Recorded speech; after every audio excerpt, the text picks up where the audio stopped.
Сайн байцгаана уу хүүхдүүдээ. За өнөөдрийн хичээлээр цагийг унших, бичих. За дэвтэр дээрээ сэдвээ бичээрэй. За өмнөх хичээлдээ бидүүлээ аналог болон дижитал цагийн ялгааг мэддэг болсон байгаа. За тэгвэл одоо дараах аналог цагуудыг дижитал цаг болгон бичээрэй.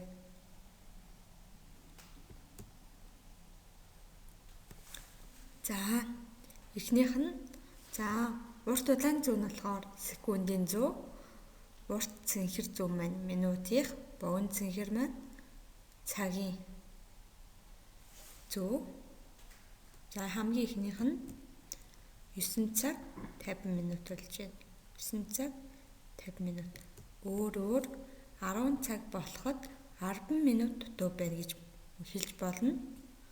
За дараагийнх нь 10 цаг 45 минут.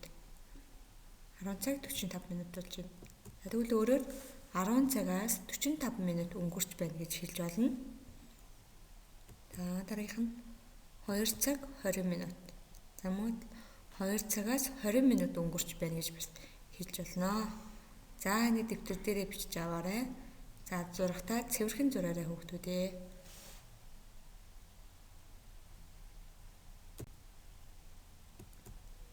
За хэдэн минут үргэлжилж байна вэ?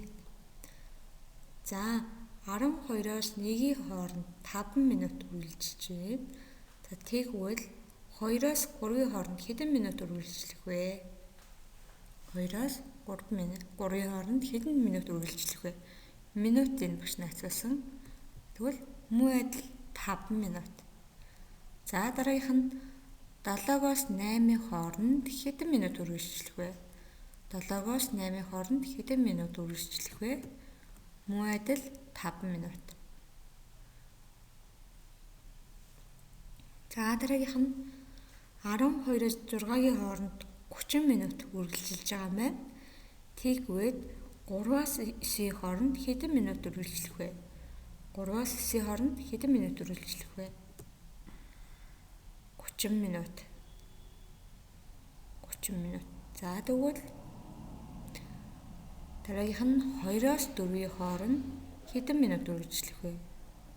2-оос 4-ийн хооронд хэдэн минут үргэлжилж байна? Мөн адил 30 минут үргэлжилж байна.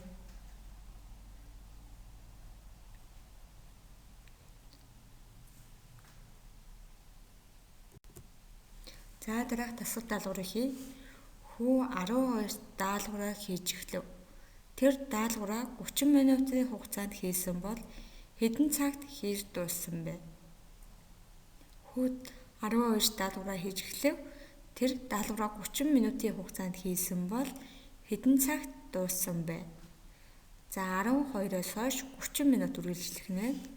Тэгвэл 12:30-д даалгавраа хийж дууссан. 12:30-д даалгавраа хийж дууссан байна. За дараагийн дасгал хэдэн цаг болж байгааг бичээрэй. За дараах бүгд аналог цагууд байна тий. Энд дээр дижитал цаг болгож бичих нь. За эхнийх нь 3 цаг 30 минут. Богино зүүн цагийг заана, урт зүүн минутыг заана. За дараачих нь 1 цаг 40 минут. 1 цаг 40 минут. Дараагийнх нь 12 цаг 10 минут. 12 цаг 10 минут. Дараачих нь 9 цаг 10 минут. 9 цаг 10 минут гэж байна. За дараагийн дасгал дижитал цагуудыг уншаад 30 минутын дараа хэдэн цаг болох вэ? Дижитал цагуудыг уншаад 30 минутын дараа хэдэн цаг болох вэ? За эхнийх нь 3:15, дараачих нь 10:20, 5 цаг 15 минут, 2 цаг 10 минут, 1 цаг. За эдгээр цагуудыг бичээд 30 минутын дараа хэдэн цаг болох вэ гэдгийг бичээрэй.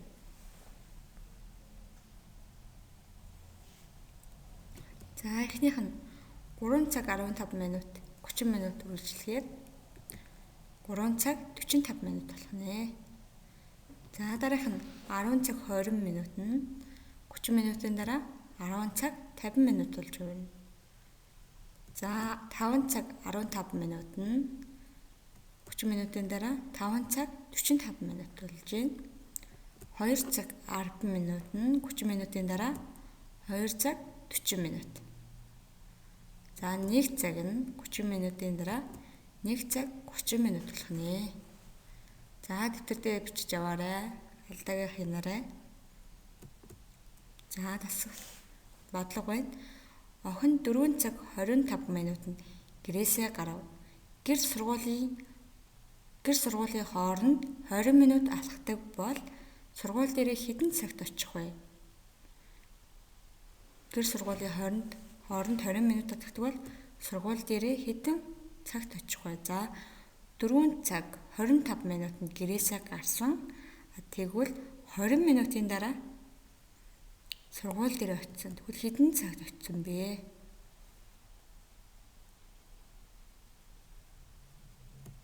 За 4 цаг 45 минутанд сургууль дээрээ очисон.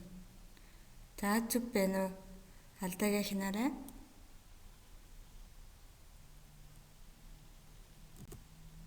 За гэрийн даалгаварт аналог цагийг дижитал цаг болгон бичээрэй. Аналог цагийг дижитал цаг болгон бичээрэй.